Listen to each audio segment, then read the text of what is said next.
Friends, today I'm going to tell you a story of a monk called Sangarakhita. It so happened that there was this very senior monk at Savatthi Monastery.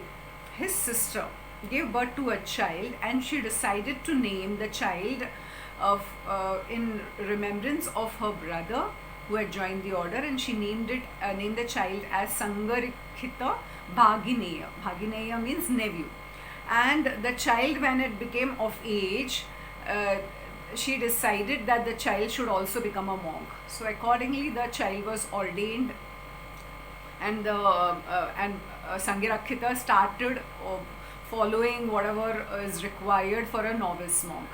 And he was given robes as part of donations from the monastery. He decided to take one more extra set of robes so that he could give it to his uncle when he visited him at Savatthi.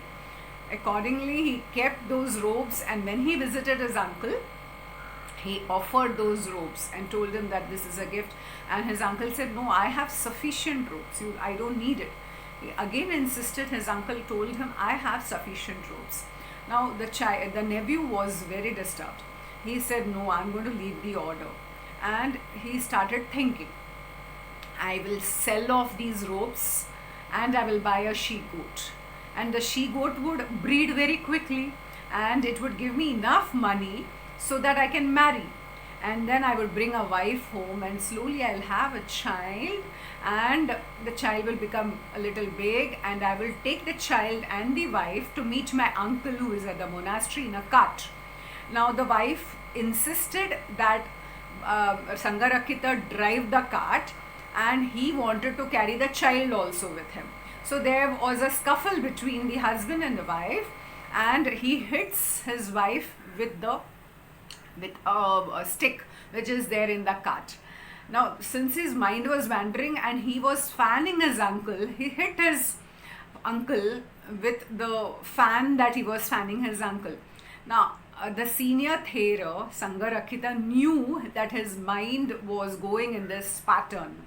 So he told him, "Would you hit a senior person, senior monk, with all for your wife?"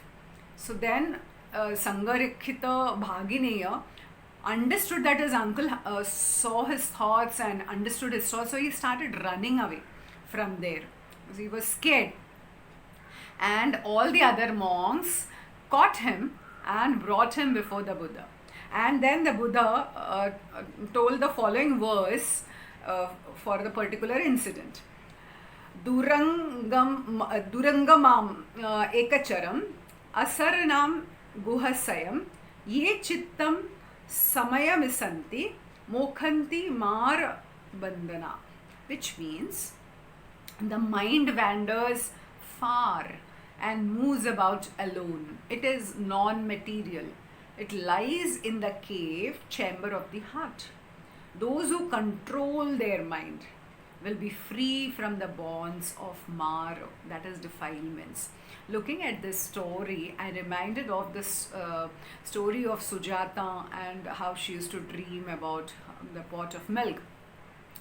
It's so difficult to control the mind because it is like a monkey, it goes from here and there. One who knows to control the mind is able to win any kind of battle. So it's a lot of lessons for us to do a lot of meditation, as life is impermanent. May all beings be happy.